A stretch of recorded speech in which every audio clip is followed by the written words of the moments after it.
नमस्ते विद्यार्थियों, शारदा बालिका उच्च माध्यमिक विद्यालय की ऑनलाइन कक्षा में आप सभी का स्वागत है। आज हम हिंदी साहित्य के कबीरदास जी के बारे में पढ़ेंगे। इससे पहले हम कबीरदास जी के दोहे कर चुके हैं। अब उनके दो पद है, उनके बारे में आज हम अध्ययन करेंगे। पहला है, काहेरी नलिनी तू कोमलानी, तेरे ही नाली सरोवर पानी, जल में उत्पत्ति जल में वास, जल में नलिनी तोर निवास। न तली तपती न ऊपरी आग, तोर हेत कहू कासनी लागी, कहे कबीर जे उदकी समान, ते नहीं मोए हमारे जान।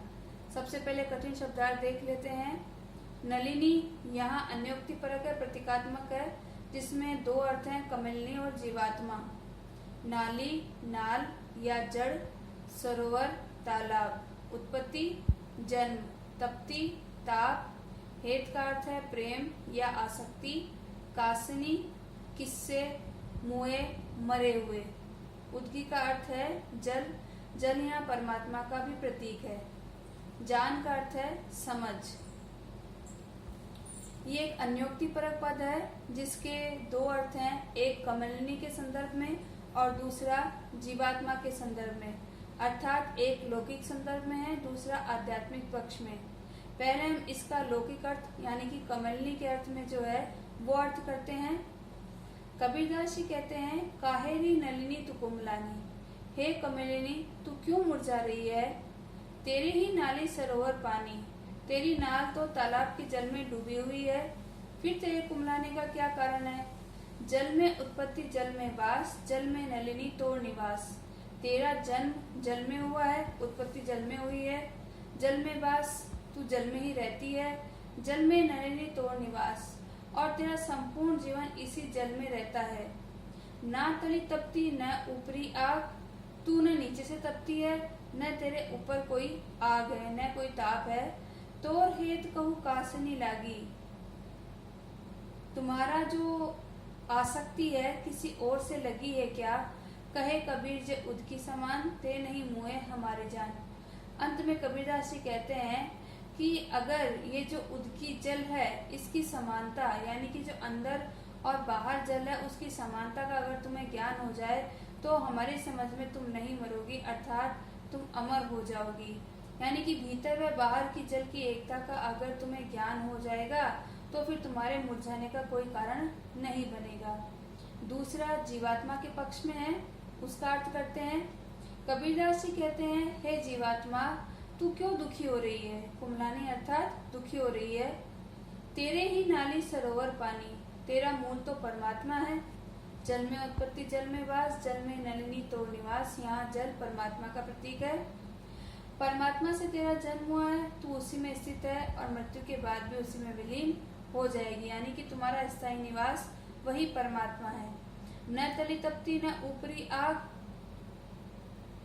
न तो तुझे किसी प्रकार का नीचे से कष्ट है न ऊपर से, यानी किसी प्रकार का देहिक दैविक भौतिक जितने भी कष्ट होते हैं वो तुम्हें किसी प्रकार के सांसारिक ताप कष्ट नहीं पहुंचा रहे हैं, क्योंकि वो सारे के सारे शरीर को कष्ट पहुंचाते हैं, आत्मा को नहीं।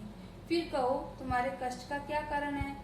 तोर हेत कहू कासनी लागी, शायद तुम्हारा हेत तुम्हारी आसक्ति किसी और से लगी है, यानी कि सांसारिक विषयों से तुम्हें प्रेम हो गया है, इसीलिए तुम दुखी हो। कहे कबीर जे उदकी समान, ते नहीं मुए हमारे जान। कबीरदास जी कहते हैं, उदकी ये जल, तुम्हारे अंदर जो परमात्मा का अंश है और बाहर जो परमात्मा है, उन दोनों की एकता का अगर तुम्हें ज्ञान हो जाए तो हमारी समझ में तुम नहीं मरोगी, यानी कि तुम अमर हो जाओगी, तुम्हें किसी प्रकार का कष्ट नहीं होगा। यहाँ जीवात्मा और परमात्मा की एक रूपता पर प्रकाश डाला गया है। अन्योक्ति अलंकार है, प्रतीकात्मक शैली है। दूसरा है, संतो भाई आई ज्ञान की आंधी रे, भ्रम की टाटी सबे उड़ानी, माया रहे न बांधी रे, हित चित्त की दो थोनी गिरानी, मोह बलिंडा टूटा, तृष्णा छानी परिगर ऊपरी, कुबूती का भांडा फूटा, जोग जुगति कर संतो बांधी, निर्चु चुवे न पानी।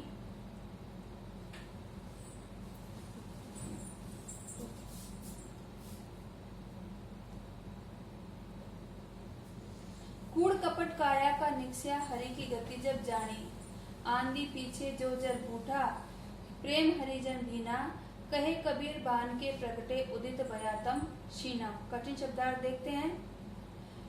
आंधी यहाँ ज्ञान का प्रतीक है। टाटी का अर्थ है पर्दा, जो घास फूस का छाजन ऊपर लगाया जाता है। थूनी खंबे, बलिंडा बल्ली, छानी छप्पर, भांडा बर्तन, निर्चू न चूने वाला, काया शरीर, बूठा बरसा, भीना गीला हुआ या भीग गया, भान सूर्य, शीना समाप्त या नष्ट हो जाना। इस पद में कबीरदास जी ने सांसारिक माया मोह से मुक्ति पाकर परमात्मा से साक्षात्कार का वर्णन किया है। ज्ञान साधना के द्वारा ही हम सांसारिक इस विषय वासनाओं से मुक्त हो सकते हैं और ज्ञान साधना के द्वारा परमात्मा का साक्षात्कार हम प्राप्त कर सकते हैं। इसी का वर्णन इस पद में कबीरदास जी ने करा है। अर्थ प्रारंभ करते हैं। कबीर ज्ञान चेतना का महत्व बताते हुए कहते हैं, संतो भाई आई ज्ञान की आंधी रे, हे साधु हे सज्जनों, ज्ञान रूपी आंधी आ गई है। ब्रह्म की टाटी सबे उड़ानी, ब्रह्म या अज्ञान की जो पर्दा था वो उड़ गया है। जिस प्रकार आंधी आने से लगाए गए पर्दे उड़ जाते हैं, वैसे ही जो ब्रह्म का पर्दा था वो उड़ गया है। माया रहे न बांधी रे, और उस ज्ञान के प्रकट होने से सारे बंधन, सारे जो भ्रम है नष्ट हो गए हैं। उससे माया रूपी रस्सी भी टूट गई है। हित चित की तो थूनी गिरानी, मोह बलिंडा टूटा। प्रबल आंधी के वेग से छप्पर में लगी जो थूनी खंबा था वो गिर गया है। उसी प्रकार ज्ञान चेतना आने से मोह, आसक्ति आदि द्विविधा रूपी खंबे गिर गए हैं। तृष्णा रूपी छप्पर को संभाले हुए मोह रूपी शैतीर के टूटते ही शारीरिक अहंकार रूपी छप्पर भी गिर गया है। तृष्णा छानी परिगर ऊपरी कुबुद्धि का फांडा टूटा। जो तृष्णा की छानी छप्पर था उसके टूटते ही जो वो झोपड़ी के अंदर रखे हुए बर्तन थे वो टूट जाते हैं, अर्थात दुर्बुद्धि रूपी जो वासनाएं हैं वो समाप्त हो जाती है। जोग जुगति कर संतो बांधी, निर्चु चुए न पानी।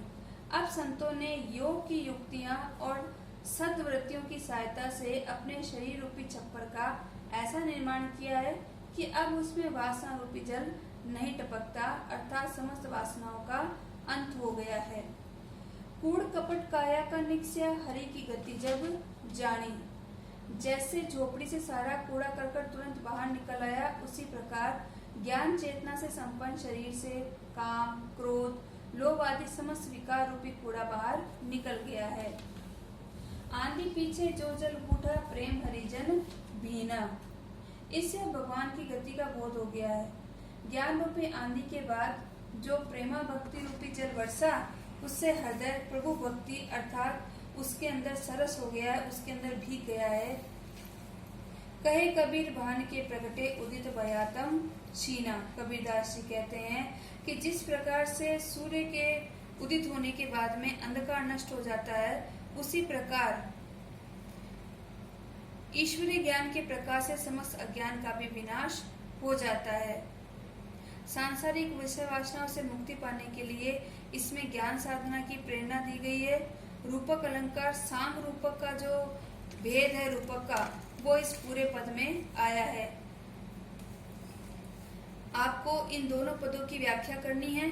संदर्भ वही रहेगा और विशेष में वही भाषा सद्दुकड़ी है। छंद पद हो जाएगा। पहले पद में अन्योक्ति अलंकार है और दूसरे पद में साम रूपक अलंकार है। अब आपका गृह कार्य। पहला प्रश्न है, संतो आई ज्ञान की आंधी में कौन सा अलंकार है? इसमें ज्ञान के ऊपर आंधी का आरोप किया गया है। जहाँ उपमेय में उपमान का आरोप होता है वहाँ रूपक अलंकार होता है, तो ज्ञान पर आंधी का आरोप होने से यहाँ पर रूपक अलंकार है। दूसरा प्रश्न, कबीर की दृष्टि में कौन से लोग कभी नहीं मरते? कबीर ने बताया है कि जीवात्मा और परमात्मा अभिन्न है। अगर हम इस अभिन्नता का बोध कर लेंगे, अगर अभिन्नता का भान हमें हो जाएगा, तो कबीर की दृष्टि में वो लोग कभी नहीं मरते हैं। तीसरा, जल में उत्पत्ति जल में वास, जल में नलिनी तोर निवास का मूल भाव लिखिए। इसका सामान्य अर्थ है कमलिनी जल में ही उत्पन्न होती है, उसी में खिलती है, उसी में रहती भी अंततः मुरझा जाती है। लेकिन जो आध्यात्मिक पक्ष है, जीवात्मा के पक्ष में इसका मूल भाव है, जीवात्मा का मूल परमात्मा है। परमात्मा रूपी जल से ही उसका जन्म होता है। जीवात्मा उसी परमात्मा की कृपा पर स्थित रहती है। आशय यह है कि परमात्मा रूपी जल तत्व नित्य, शाश्वत एवं अनश्वर है। जीवात्मा रूपी नलिनी उसी का अंश है, जो अंततः उसी में विलीन हो जाती है। अंतिम प्रश्न है, कहे कबीर भान के प्रगटे उदित पया तम शीना। इसका क्या तात्पर्य है? इसके माध्यम से कबीरदास जी कहना चाहते हैं, जैसे सूर्य के उदय होने पर अंधकार मिट जाता है, वैसे ही ज्ञान चेतना जागने पर समस्त अज्ञान और महामाया मोह का विनाश हो जाता है। ये चारों प्रश्न आपको गृह कार्य में करने हैं। धन्यवाद।